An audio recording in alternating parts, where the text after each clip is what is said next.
श्री गुरु ब्रह्म महिमालेख शरण। श्री गुरु ब्रह्म महिमालेख शरण। महिमा वास्तु सेवा यूट्यूब चैनल तरफ आपण मानकु स्वागत और अभिनंदन जनाई आरंभ करने को जाउछि एक महत्वपूर्ण विषय। प्रकृत रे साधु किए, साधुंकर कार्यकलाप कौन, यही विषय आरंभ करने पूर्वर आपण मानक मोर अनुरोध, जो माने प्रथम करी आमर यही महिमा वास्तु सेवा यूट्यूब चैनल को आसुचंती से माने गोटिए सब्सक्राइब करंतु और पाखरे आसुतिबा बेल आइकन को दबाई दियंतु, जहा द्वारा आमर जो समय रे वीडियो अपलोड हेबो सर्वप्रथमे आपणक पाखरे पहुँची पारिबो। आसंतु एबे आरंभ करिबा। गुरुदेव सकाळर जलपान करि सारिबा परे 45 मिनिट पर्यंत अन्य किछि आहार करिबा कथा नुहे बोली विश्राम नेले। एणु बाबा निरंजन को पाखरे बसाई पुणी शिक्षा आरंभ कले। 45 मिनिट परे गुरुदेव सर्वदा शिष्य को पाखरु छाड़िबा उचित नुहे। यार मुख्य कारण है शिष्य धर्म ज्ञान अर्जन करू, कर्म ज्ञान अर्जन करू, यह ही गुरुंकर मुख्य उद्देश्य। गुरुंकर कौनसी अर्थ लालसा न थाए, तांकर उद्देश्य थाए गोटिए जिनिस, केवल जगत जन किपरि धर्मार्थी मार्ग रे गति करिवे। एणु शिष्य को तांको गुरुंक ठारू गुरु तांको गुरुंक ठारू जहा शिक्षा पाइछंती ताहा तांको शिष्य को शिक्षा देउछंती और शिष्यंक माध्यम रे गुरु गुरुदेवंक स्पर्श पाउछंती। तांको गुरुंक ठारू ଯେଉଁ परी ज्ञान पाइथिबे से सही परी शिक्षा देवे। एणु गुरुदेव गल्प माध्यम रे सर्वदा शिक्षा दान देउथांती। निरंजन हाथ जोड़ी प्रश्न कले, बाबा आज्ञा साधु माने तो मलय पवन, सुखिला काष्ट को से करि पारंती चंदन। साधु जेउ रास्ता दे चली जाती से स्थानरु पाप भय रे दूर को चली जाए। आ साधु गोटिए स्थान रे 2 रात्रि विश्राम करती नहीं। सेमाने संसारर माया जंजाल मध्य रे प्रवेश करती नहीं। तेबे गोटिए स्थान रे साधुंकर अपमृत्यु कहीं होउची? यह कौन साधु समाज को निंदा नुहे कि? जने साधु जदि होई साधुंकर अपमृत्यु हैला तेबे ताहा कौन साधु समाज को निंदा नुहे कि? ये भली प्रश्न काहे पचारिले बोली गुरुदेव टिके गंभीर होई गले ओ भाबिले यार उत्तर यथा संभव निरंजन जानिबा दरकार। एणु धीर स्थिर भाव में कहले, देख निरंजन, साधु समाजर अपमृत्यु नाही। जो माने साधु वेशधारी खल प्रकृतिर व्यक्ति सेही मानकर ही अपमृत्यु अपजस आदि हेउछि। प्रकृत साधु मानकर देहरे केही हाथ दे पारिबे नाही। सेमाने हेले पवन। पवन को कौन केही बांधी रखी पारिबो ना पवन को केही स्पर्श करि पारिबो? सेथिपई सेमानको बाबा बोली संबोधन करंती। ये जगत तांको बाबा बोली संबोधन करिथांती। बाबा अर्थ वायु रे वायु, बारे वायु पुणी बारे वायु, वायु रे वायु, जहा को कि केही स्पर्श करि पारिबे नाही, अथच से समस्त को स्पर्श करि पारिबे। आउ जेउ माने ठक भंड मिथ्यावादी सेमाने ବିଭିନ୍ନ ପ୍ରକାର ହାସ୍ୟରଳ କରନ୍ତି, ବିଭିନ୍ନ ବ୍ୟକ୍ତିଙ୍କ ସହ ମିଳାମିଶା କରନ୍ତି। ନିଜର ଧନ ସମ୍ପତ୍ତି ବ୍ୟାଙ୍କ ବାଲାନ୍ସ ଆଦି ଥାଏ। ସେମାନେ ବାବା ପଦବାଚ୍ୟ ନୁହନ୍ତି।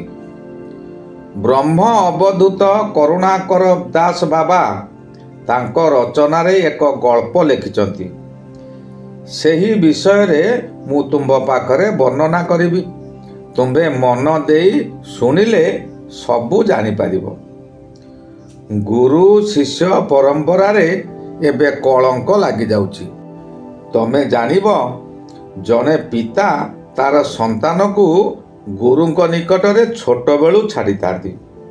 କାହିଁକି ଛାଡ଼ିଥାନ୍ତି? ନା ସେ ସମସ୍ତ ଶିକ୍ଷା ପାଇବା ସକାଶେ। ସବୁ ଶିକ୍ଷାଠାରୁ ମାୟା ଜଞ୍ଜାଳର ଶିକ୍ଷା ଅଧିକ। ଏଣୁ ମହିମା ଧର୍ମୀ ସାଧୁମାନେ ଗୋଟିଏ ସ୍ଥାନରେ ଗୋଟିଏ ରାତ୍ରି ବ୍ୟତୀତ 2 ରାତ୍ରି ବିଶ୍ରାମ କରନ୍ତି ନାହିଁ।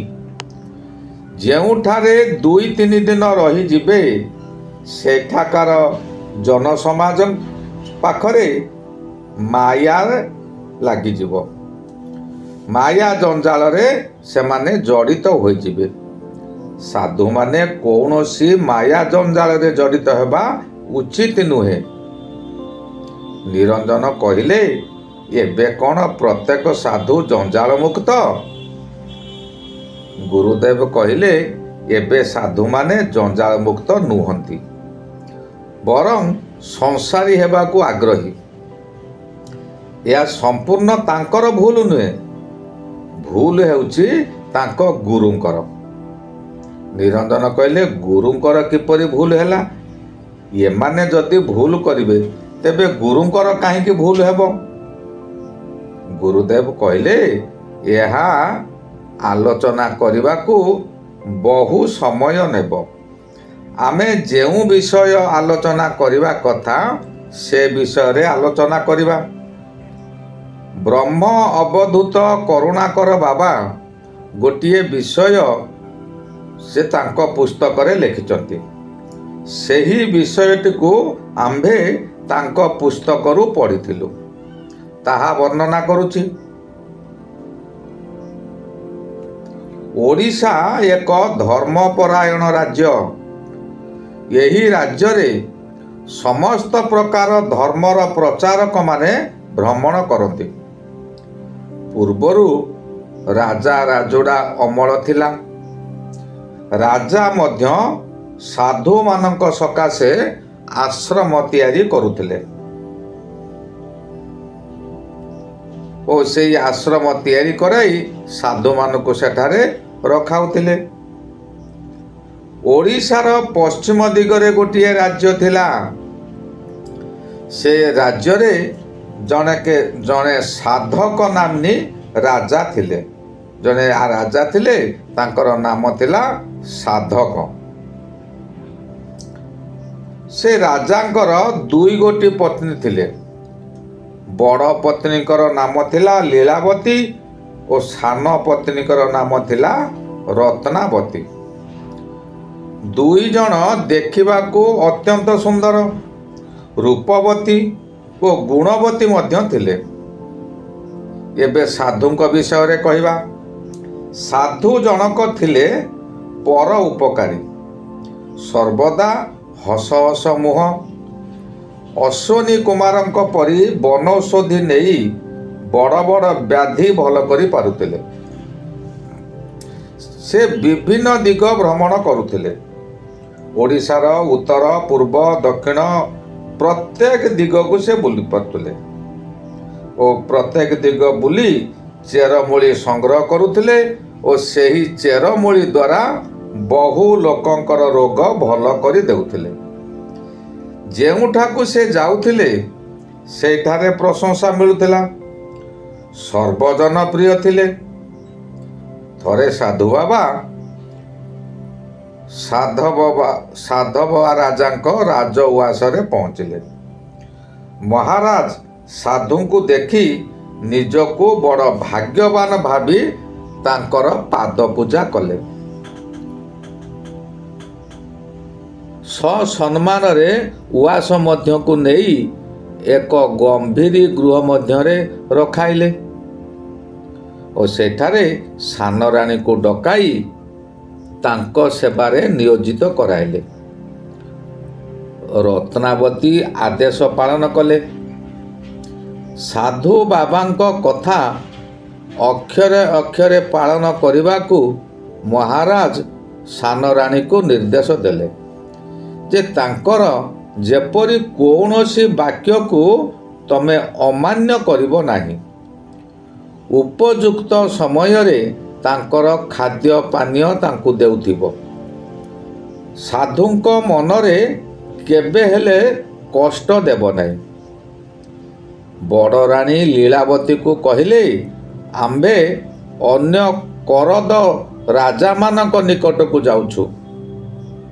ତମେ ମନ୍ତ୍ରୀଙ୍କୁ ନେଇ ରାଜ୍ୟଭାର ସମ୍ଭାଳିବ। 1 ମାସ ପରେ ଆମ୍ଭେ ପ୍ରତ୍ୟାବର୍ତ୍ତନ କରିବୁ।